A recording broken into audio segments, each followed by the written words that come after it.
Assalamualaikum warahmatullahi wabarakatuh.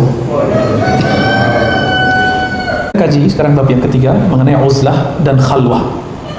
Apa itu uzlah? Uzlah itu dari kata azala, berarti menyendiri, menjauhkan diri dari keramaian, disebut dengan uzlah. Uzlah ini belum menjadi bahasa Indonesia, tapi yang kata kedua sudah jadi bahasa Indonesia, khalwah atau khalwat. Pernah dengar kata khalwat? Berkhalwat gitu. Sudah masuk ke KBBI, cuma kurang populer hanya di kalangan orang-orang yang belajar fikih atau teman-teman kita yang baru hijrah. Mereka menyebut tidak boleh berkhalwat dengan yang tidak mahram. Nah, itu ada kalimat. Apa arti khalwat di situ? Menyepi, berdua-duaan, mojok gitu. Itu versi ahli fikih. Tapi khalwah dalam kitab ini bukan itu. Khalwah di sini artinya bukan menyendiri, menyepi dengan Allah Subhanahu wa ta'ala. Apa kata beliau? Wahuma matlubatani syar'an. Dua hal ini, beruzlah, menyendiri, dan menyepi, itu matlubatani syar'an, itu dituntut, diperintahkan dalam syariat. Jadi ini bukan produknya Hindu Buddha, bukan produk agama apapun, bukan. Itu emang perintah dari Allah Subhanahu wa ta'ala. Bahkan Nabi Muhammad SAW, beliau sebelum mendeklarasikan dirinya sebagai Rasul, kan beliau sudah jadi Nabi. Apa amal yang beliau suka? Beruzlah. Khalwat belum? Khalwat nanti. Itu beruzlah.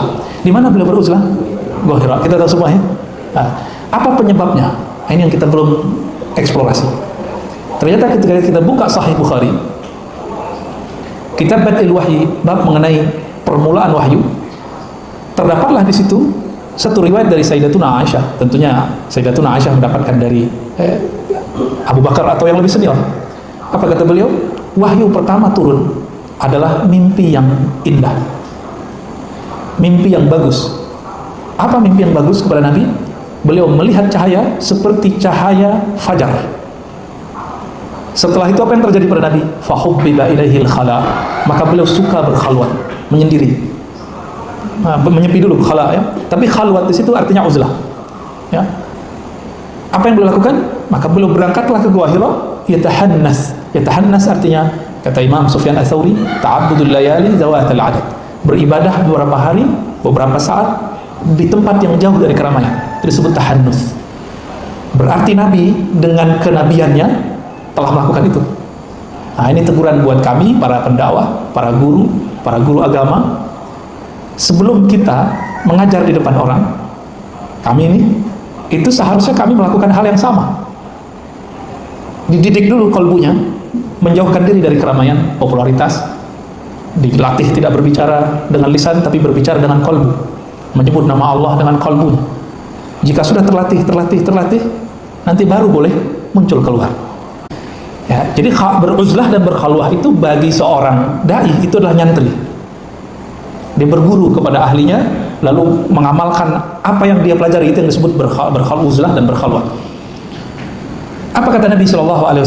Khairun nas rajulun yujahidu fi sabilillah binafsihi wa mali. Manusia terbaik itu ada dua. Pertama, yang berjuang dengan jiwa dan hartanya.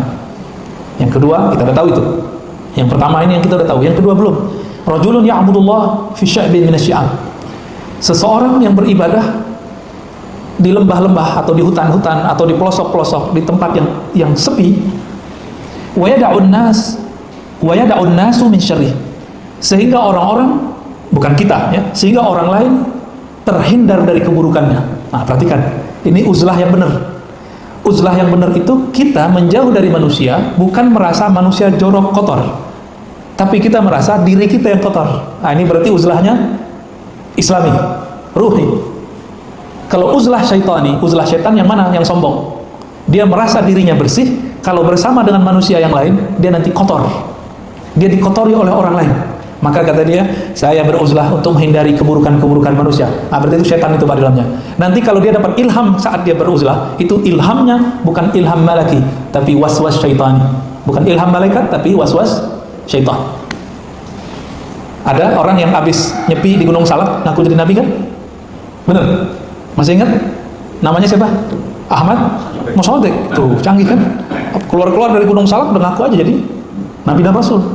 Dan ada pengikutnya, Pak. Itu anehnya. Pengikutnya bukan orang-orang bodoh juga, orang sekolahan juga. Ada juga yang ikut perempuan yang sekarang botak, tahu? Ya. Yang ikut salah satunya dulu adalah senior kita di kampus dan dosen. Kurang cerdas apa? Pas kita tanya, Prof, kenapa ente masuk sono? Jawabannya apa? Ya saya penasaran, katanya nih orang berguru sama Jibril. Kita coba juga nih, gimana nih murid Jibril, santri Jibril gimana? Ternyata zong ya, nggak ada, bohong. Yang datang iblis, yang datang setan, Pak. Oleh karena itu dikatakan dalam kitab ini, waqala ahlul haqiqah al-khalwatu sifatu ahlus safwah, sifatu ahli safwah. Berkhalwat itu, menyepi sendiri, itu adalah sifatnya orang-orang yang hatinya bening. Sedangkan beruzlah, menyendiri, menjauh dari manusia, min amaratil uslah, adalah tanda-tanda kita akan usul sampai ke hadirat Allah Subhanahu wa ta'ala. Tapi uzlah itu ada dua, ada uzlah awam, ada uzlah khasah. Uzlah awam, benar-benar fisik kita pergi, Pak. Kita nggak gabung dengan orang karena khawatir kita bisa merusak orang awam. Itu uzlah awam. Ini yang benar. Yang nggak benar tadi yang mana? Yang dia merasa manusia rusak. Kalau dia bersama manusia, dia merasa akan dirusak oleh orang-orang lain. Nah, ini orang nih, ini setan yang dalamnya, Pak, yang membisikkan kepadanya setan. Karena dia dibisikkan oleh setan, dikatakan, kamu ini suci, ya, kamu tidak boleh bersama mereka. Nanti kamu dirusak oleh mereka. Jadi dia seuzon sama orang. Seuzon sifat setan atau sifat malaikat? Setan. Ya. Maka beliau mengatakan di sini, uzlah yang kita menghindarkan orang dari keburukan kita, inilah uzlah sifatul atqiya yang dilakukan oleh orang-orang bertakwa. Inilah yang dituntut dalam agama. Sedangkan uzlah karena kita merasa suci, orang lain kotor, lalu kita menjauh dari mereka, ini adalah uzlah syaitan. Ya, beliau sebut kalimatnya kira-kira begitu. Ya. Sifatul syaitan li'annaha anafatun min khalqillah wa takabbur iblis. Ma'nahu ana khairum minhu. Karena itu adalah sifat dari syaitan yang dulu mbahnya syaitan bernama iblis itu mengatakan ana khairum minhu, aku lebih baik daripada si Adam. Yang ngomong begitu siapa? Iblis. Nama aslinya Azazil. Dan itu disebutkan dalam tafsir-tafsir yang sahih. Jadi kata kuncinya, kita menghindarkan orang dari keburukan kita. Nah, itu yang benar, ya. Baik. Jadi dulu di masa Bani Israel yang mereka beriman kepada Nabi Musa, ada seorang rahib yang selalu beruzlah, tidak pernah mau gabung dengan orang. Lalu ketika ditanya, apakah engkau menjauhi keburukan makhluk? Apa jawabannya? Enggak. Apakah engkau bertapa? Enggak. Engkau ahli semedi? Enggak. Aku di dalam diriku ada anjing galak yang sedang aku jinakkan. Maka aku bawalah ke padang yang luas, ke hutan yang belantara. Khawatir nanti nyalak orang. Nanti kan bahaya, Pak. Kebun binatang keluar semua. Nah, ini PR dai seharusnya. Jadi dai sebelum dia tampil di hadapan manusia, dia jinakkan dulu tuh si anjing yang ada di dalam ini. Yang disebut oleh Rahib tadi. Kalimatnya benar, Pak. Kalbun akur. Ini kalau saya baca anjing galak, anjing gila, kira-kira begitu. Kan serem ini. Itulah yang dikatakan dalam Al-Qur'an, ya. Perumpamaan mereka seperti kalbun, anjing. Agak jinak dikit binatang ternak. Baru kemudian pindah menjadi yang agak baikan. Dan itu semua ada sama kita, Pak. Nih, tes sederhana. Bapak, Ibu, Saudara, kalau lagi marah, keluarnya kebun binatang atau WC? Keluarnya kata kasar, semua binatang keluar tuh, kosakatanya keluar. Atau yang keluar yang jorok-jorok? Kalau dua-duanya, Pak, wah, sempurna belis itu. Ini saya nih marah nih, terus saya bilang anjing ente gitu ya. Itu dalam saya yang anjing, Pak, bukan orang yang saya tuduh itu anjing. Dan saya masih ingat itu waktu saya masih S1 dulu, saya pinjam kitab. Kita pinjam kitab, Pak. Ada anak sekolah SMK lagi tugas, nggak sopan, kitabnya dibanting sama dia. Saya, oh ini kitab kok dibanting-banting nih, udah nggak pakai jilbab lagi, di kampus Islam lagi. Saya ambil, saya gebrak meja, Pak, anjing lu, saya bilang gitu, Pak. Tapi sampai hari ini itu menghantui saya sendiri. Oh, mau minta maaf orangnya di mana gitu. Ya, adik-adik, ya, manis lah perempuan SMK kira-kira begitu. Tapi kok udah banting kitab. Seharusnya kalau di dalam ini bukan binatang buas yang keluar kan begitu. Dek, jangan gitu dong, ini kitab kan seharusnya gitu, Pak. Kenapa itu yang keluar? Jadi bisa saja orang baca kitab, orang hafiz Quran, hafiz sunnah, tapi di dalam chip yang ada di dalamnya apa? Binatang ternak. Ini yang saya takutkan setiap hari dalam diri saya. Agak lembut dikit apa yang keluar. agak jorok-jorok Pak. Ya.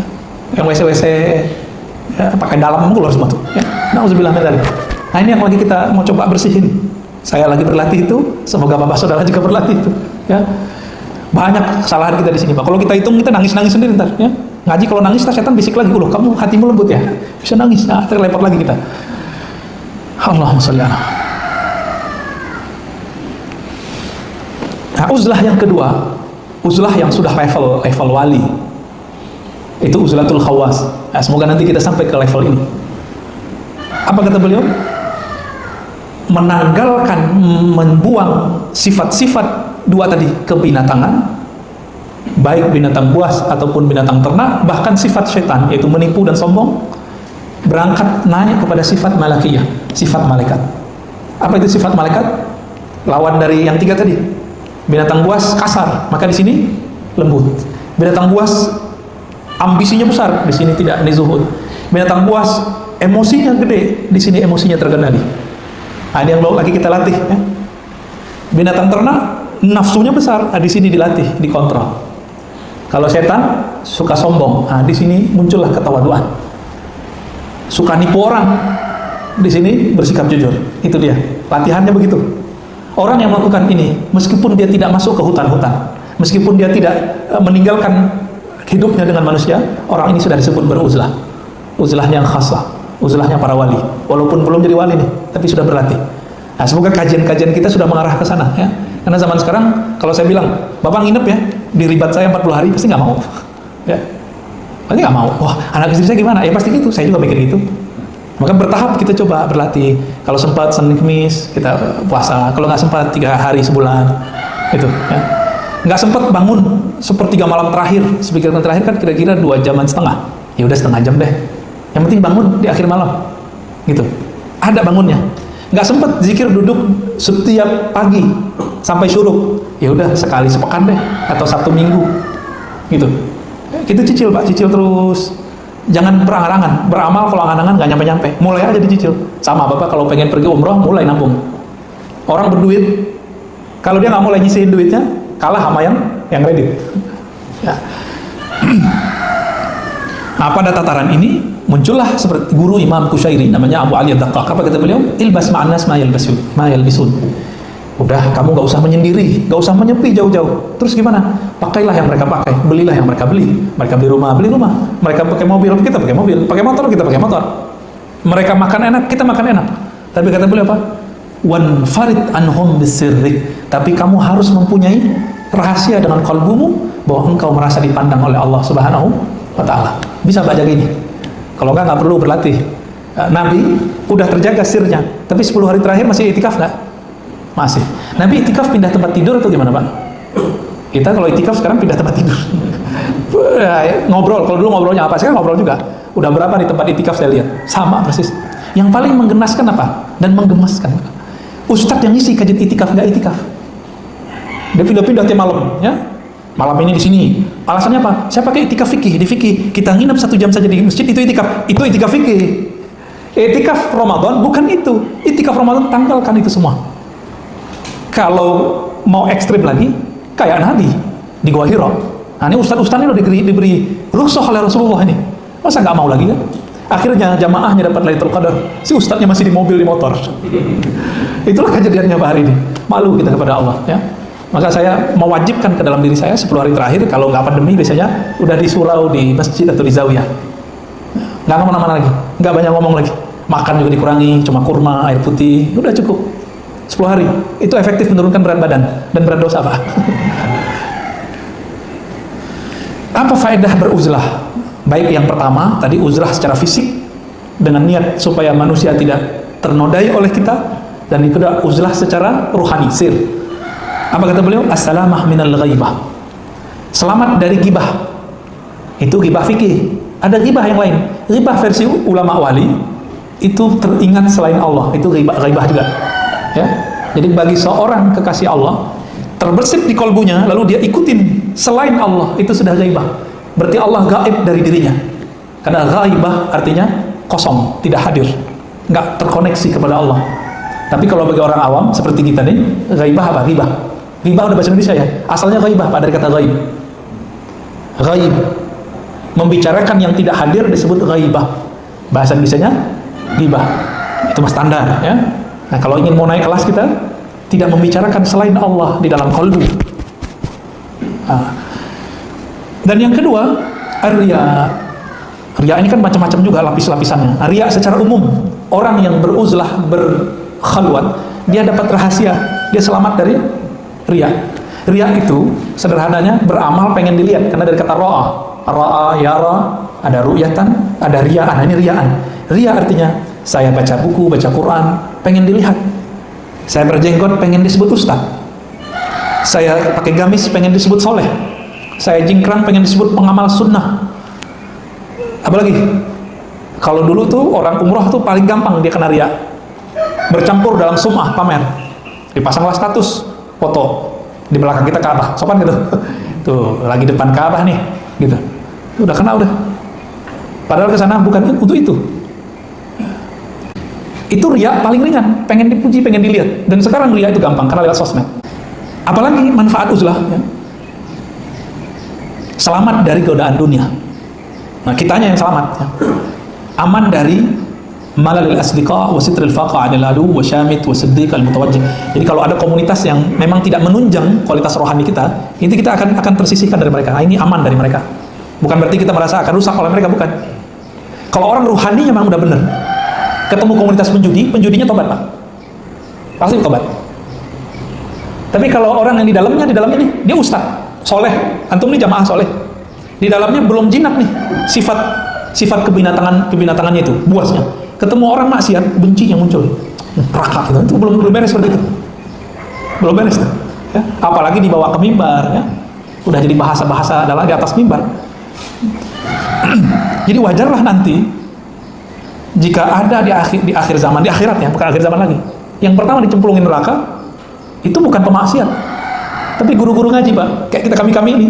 Ya, guru ustad kan, ya, maka kita doa terus setiap hari, Allah ajirna minan nar, ya Allah bebaskan kami dari neraka. Ajirna minan nar, itu hadis riwayat Imam Ahmad, hadisnya sahih. Amalkan itu, Pak. Orang ketika berdoa, ya Allah masukkan aku ke surga, apa kata Nabi? Surga berdoa, ya Allah cepat masukkan dia kepadaku. Jika orang berdoa, ya Allah bebaskan aku dari neraka, neraka pun gak mau ketemu kita. Jadi jangan sombong, berdoalah seperti ini setiap hari. Oh Ustaz, saya mau yang punya surga, yang punya neraka. Oh itu iya juga, itu ilmu ma'rifatnya. Tapi secara latihan rohani kan di sini mainnya. Latihan nafsiyah kita, jiwa kita biar tidak sombong. Maka beliau kasih semacam kaidah. Jika ingin kita beruzlah, nah ada beberapa persyaratan yang harus dilakukan supaya nggak halu, nggak nanti diganggu oleh syaitan. Apa yang pertama kata beliau? Hendaklah orang yang beruzlah itu yahsul qablaha minal ilmi ma yusahhih bihi aqidat tauhid. Sebelum dia beruzlah, menyepi, menyendiri, hendaklah dia mempunyai ilmu akidah yang dapat meluruskan tauhidnya. Maka dia wajib belajar akidah ahlus sunnah. Bapak tahu kan Lia Eden tadi yang saya cerita, yang aku sekarang katanya Jibril di badannya. Itu si Lia Eden itu solehah dulunya, suka bantu orang, tahajud setiap malam. Tapi dia tidak belajar akidah, cuma belajar wirid-wirid dari ahli kebatinan. Lalu apa yang terjadi pada dia? Kata dia nih ya, malam-malam pintu saya kunci. Tiba-tiba ketika selesai sholat, ada yang berpakaian putih, oh kira-kira lebih putih dari ini, Pak, menghampirinya, menyapanya, pakai assalamualaikum lagi. Padahal si yang putih-putih itu tidak pernah mengaku dia Jibril.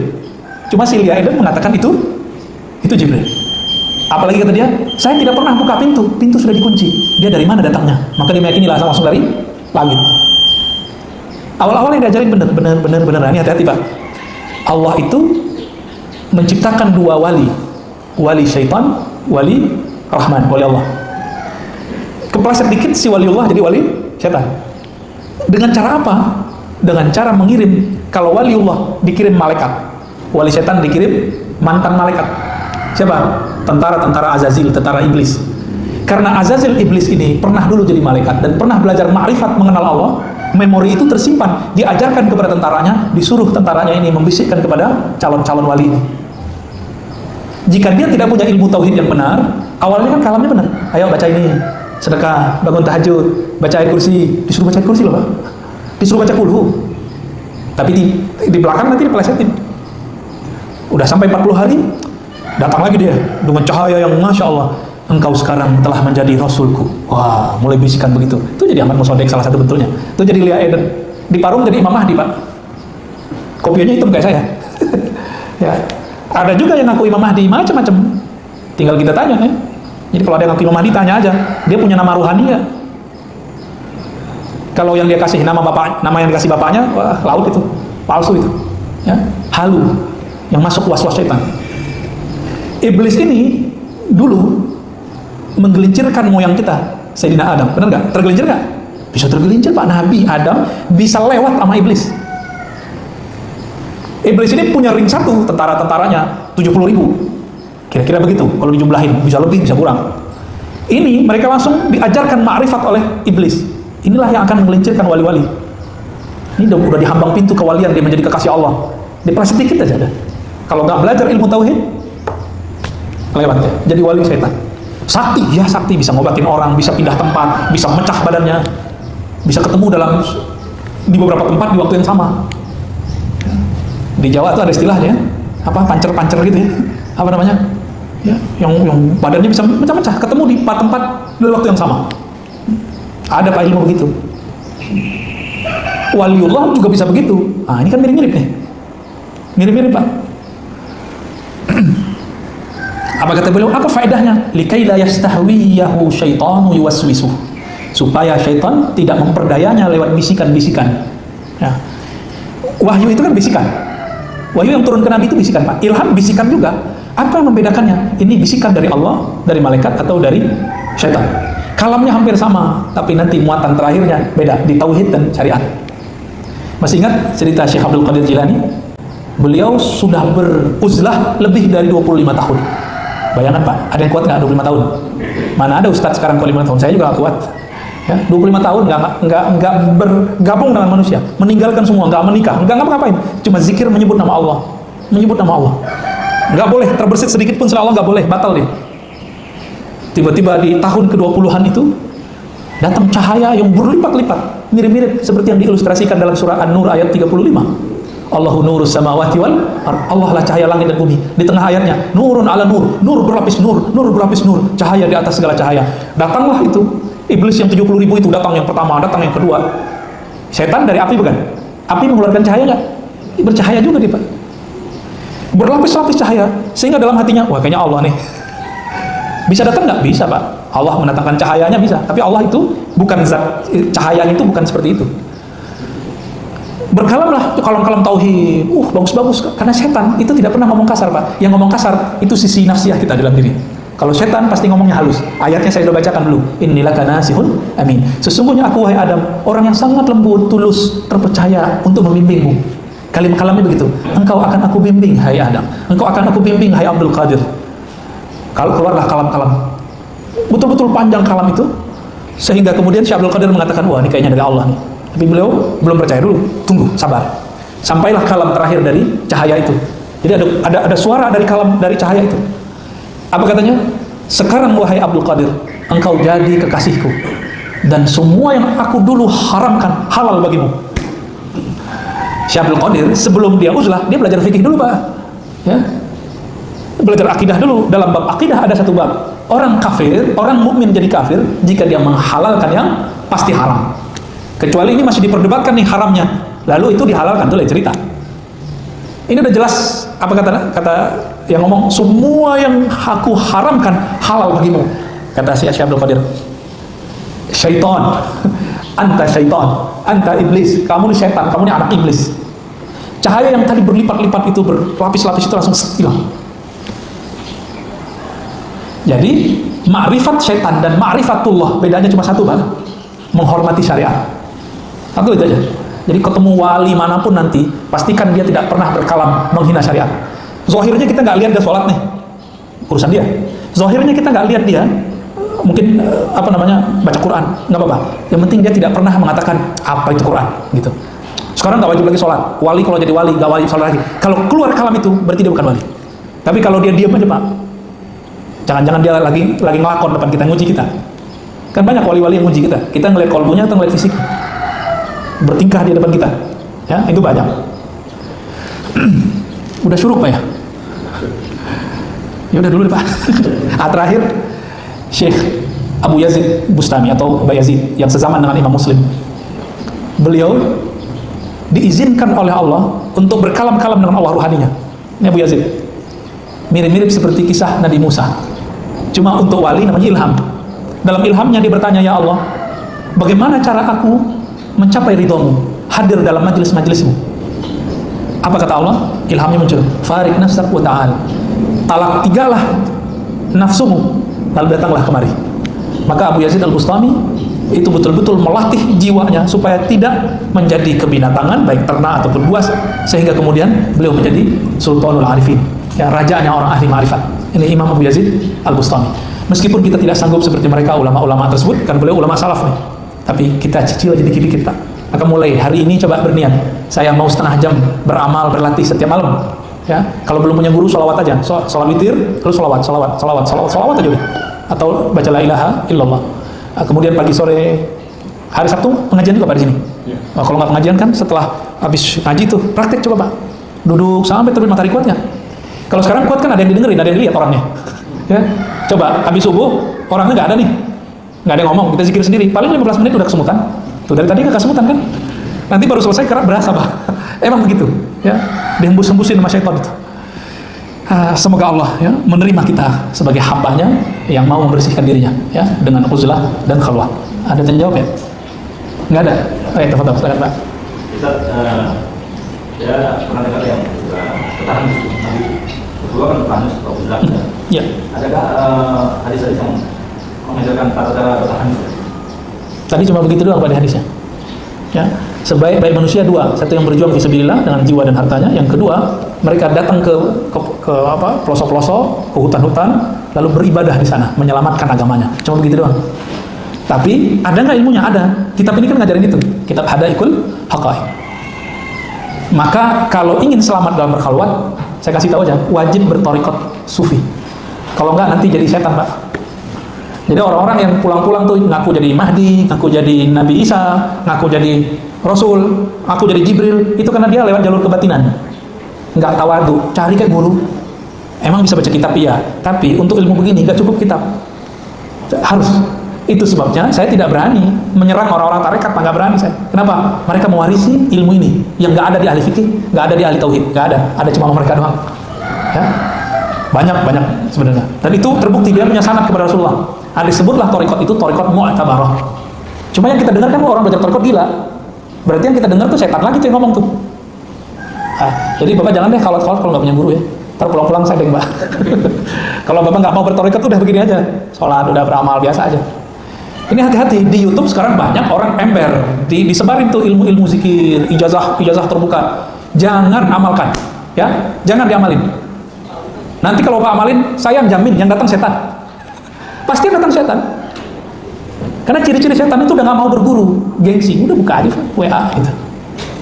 Mesti berguru. Imam Bukhari dulu mau dapetin satu hadis aja, Inamal Amal Binniyat, berangkat dari Uzbek sampai ke Mekah, 1000-an kilometer Pak, dari sini ke Bali. Belum ada pesawat, dia jalani. Maka Imam Bukhari jadi wali di kalangan ahli hadis. Kan gak semua ahli hadis juga waliullah. Ada yang jadi wali itu yang bertahan kitab-kitabnya itu kan wali-waliullah semua itu. Bukhari, Muslim, Abu Dawud, Tirmizi. Karena mereka menulisnya dalam bimbingan Allah itu. Dibimbing gurunya Imam Bukhari, saya udah sering sebut berapa? 1700. Dia berguru ke senior, berguru ke teman sejawatnya untuk menghantam kesombongannya. Dia berguru ke muridnya.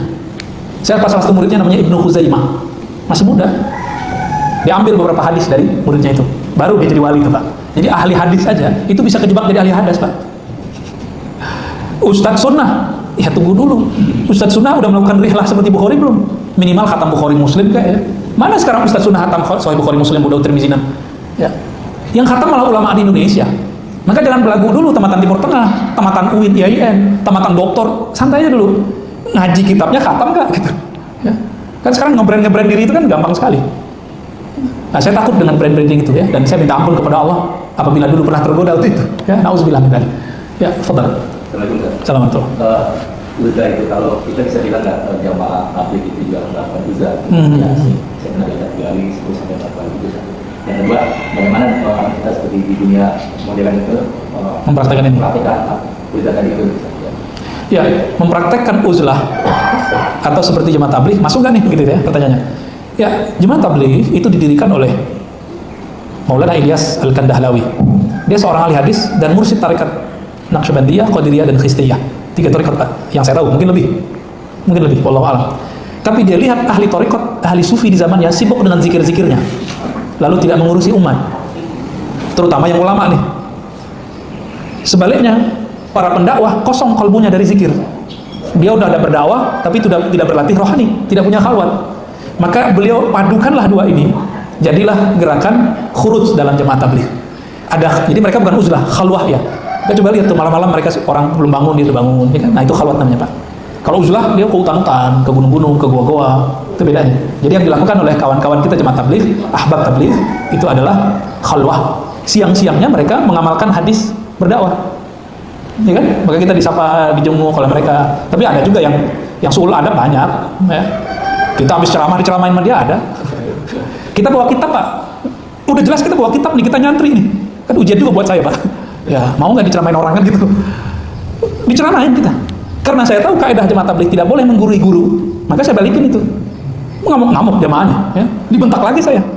Nah di situ kemudian baru teringat, saya tekanlah sisi baiyah, ya, sisi emosional itu, sisi binatang buas. Yang bentak saya salamin Pak. Ya, semoga dia ingat sampai sekarang, dan saya sudah maafkan. Ya. Apa lo, sok pinter lo, anak muda juga nggak punya pengalaman, digituin.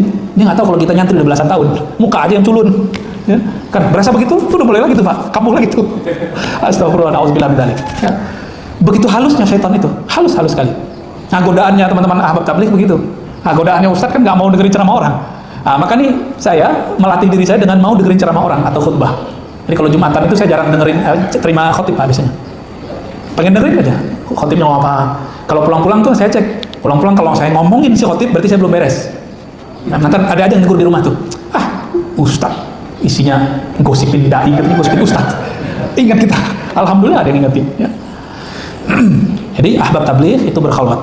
Nah, cuma karena itu sudah paduan, torikotnya sudah tidak murni, dakwahnya pun jadi kaku sebagian. Jadi mereka pun sekarang lagi mencari model mana yang pas. Sampai ada ahbab tabligh itu datang ke salah satu wali Allah di India, minta nasihat. Nah kan bener nih minta nasihat. Ini hobi mau ceramain orang, tashkil istilahnya. Apa kata si wali? Ente apa sih yang kurang? Zikir pagi udah, sore udah, tahajud udah, jamaah udah, sedekah udah, bermusyawarah udah, semuanya udah. Yang kurang satu, qalbunya belum ta'alluq billah. Qalbunya belum takluk, belum berkoneksi kepada Allah. Ngomong tauhid, tapi di lidah doang, perasaannya enggak. Ya, apa itu Ustaz? Kirain surat cinta Ustaz. Dari Pak Muhammad Jailan. Mohon diberi cara menahan amarah dan bisa tawadhu, syukran. Versi Nabi aja ya. Kata Imam Ibnu Qayyim, yang bisa membersihkan jiwa itu hanya cara-cara kerasulan. Maka cara kerasulan ketika menghadapi kita amarah, apa? Kalau kita lagi marah, duduk, itu udah tahu semua tuh teorinya. Tapi coba praktek Pak. Kita udah duduk nih di atas mobil sama di atas motor nih. Udah duduk nih antum nih. Gimana caranya? Dibel orang, disalip orang, disenggol orang. Berasa aja gimana? Gak terima kan? Gimana caranya? Kan udah duduk, nah sekarang mulutnya yang didudukin. Senyumin aja Pak, berarti senyum. Kalau kita sudah duduk, gak mungkin dong lagi nyetir kita tidur. Kan kalau masih marah pas duduk kan disuruh tidur. Berani Pak tidur lagi nyetir, kan gak mungkin. Senyum. Kalau Bapak senyum, langsung dapat 2 pahala. Kita mengengkang amarah, yang kedua dapat senyum. Ya, walaupun ntar yang disenyumin ngerasa nyengir juga nih orang. Gak ada masalah ya, itu caranya. Kalau kita lagi di rumah, itu gampang. Nah, Bapak Ibu, kenapa rumah itu jadi sarang setan, sarang binatang buas? Karena kita masuk nggak membawa nama assalam. Maka Imam Fudail bin Iyad mengajarkan dalam kitab beliau, kalau mau masuk rumah bacalah salam kepada Rasulullah. Bid'ah nggak tuh? Ada kitabnya kok Pak ya. Imam Fudail bin Iyad, Qadi Iyad bukan Fudail ya. Qadi Iyad, kitab Asy-Syifa itu mengajarkan begitu. Imam ahli hadis beliau, pensyarah kitab-kitab hadis dan menulis kisah-kisah Nabi yang sahih dan hasan. Apa kata beliau? Jika engkau masuk ke rumahmu, bacalah salam kepada Nabi, lalu salam kepada dirimu, baru salam kepada orang di rumah. Assalamualaikum ya Rasulullah. Rasain Pak, saya merasakan benar-benar itu gak bisa marah Pak, gak bisa marah. Mau senyum aja di rumah itu. Yang kedua, Assalamualaikum wa ala ibadillah sholihin. Kan kita apalin semua tuh. Jadi yang tahiyat itu, jangan cuma berhenti di sholat, itu dipakai Pak di masuk rumah. Kan di rumah kita akan lama duduk di situ. Baru kemudian Assalamualaikum warahmatullahi wabarakatuh. Jadi sebelum masuk pintu tuh, Udah 3 langkah nih mau masuk, baca itu. Assalamualaikum ya Sayyidi ya Rasulullah. Atau Assalamualaikum ya Rasulullah. Hadirkan cinta kepada Nabi. Nabi itu namanya Pak Rahmatan deh. Kalau sudah dimulai kita menyentuh pintu dengan rahmat, di dalam rumah itu kasih sayang aja isinya. Marahnya pasti bener. Nah, nggak mungkin marahnya itu cinta. Apalagi kalau dia sedang menebar cinta. Coba amalin itu ya. Ini ijazah pagi ini nih. Ya, silakan diamalkan. Salam atas engkau wahai Rasulullah, kalau nggak bisa bahasa Arab. Salam atas kalian, salam atas kami dan semua hamba Allah. Baru assalamualaikum warahmatullahi wabarakatuh. Cobain Pak. Kalau ini udah berjalan minimal 3 hari aja.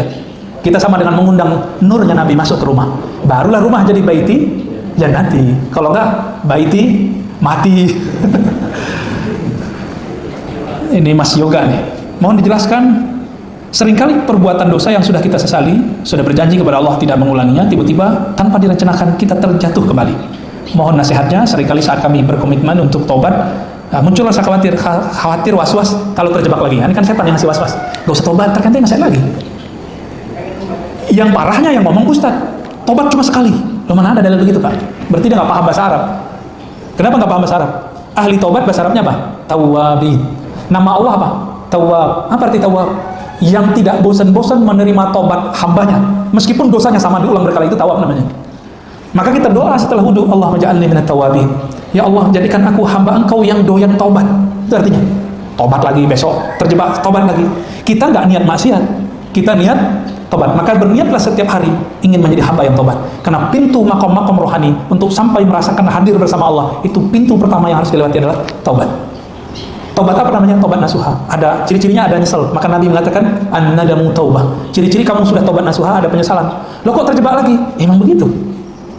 Makanya Allah sudah kasih lampu hijau di situ.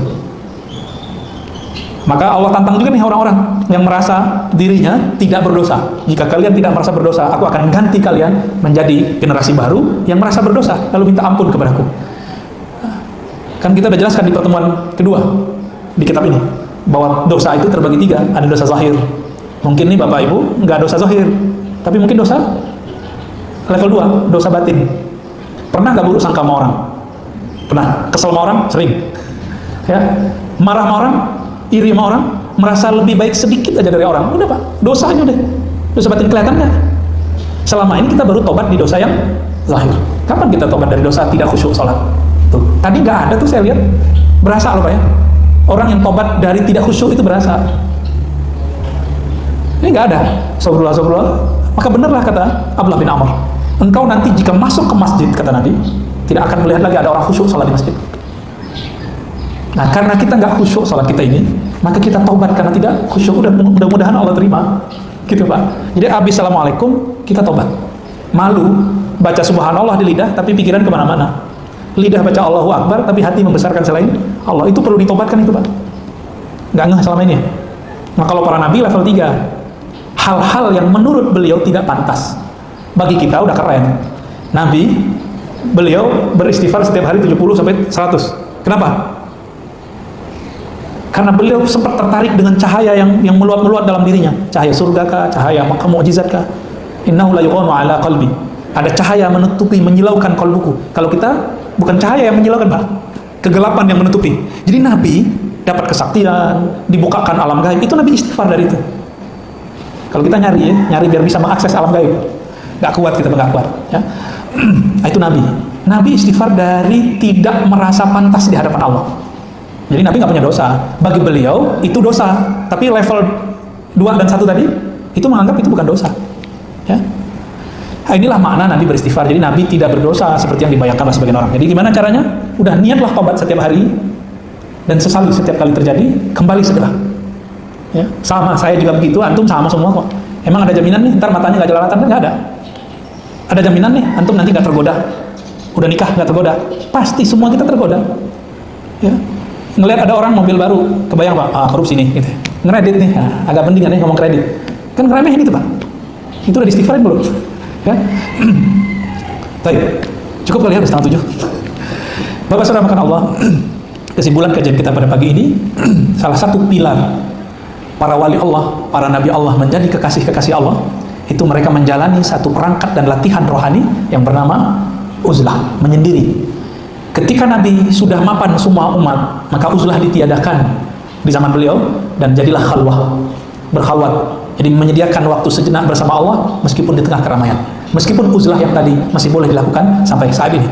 Semoga kita mengambil khalwatnya Nabi kalau tidak sanggup mengambil uzlahnya Nabi. Ya, wassallallahu ala nabi Muhammad, subhanakallahumma wa bihamdika, asyhadu an la ilaha illa anta, astaghfiruka wa atubu ilaik. Rabbana atina fid dunya hasanah wa fil akhirati hasanah wa qina adzabannar. Alhamdulillah rabbil alamin. Assalamualaikum warahmatullahi wabarakatuh.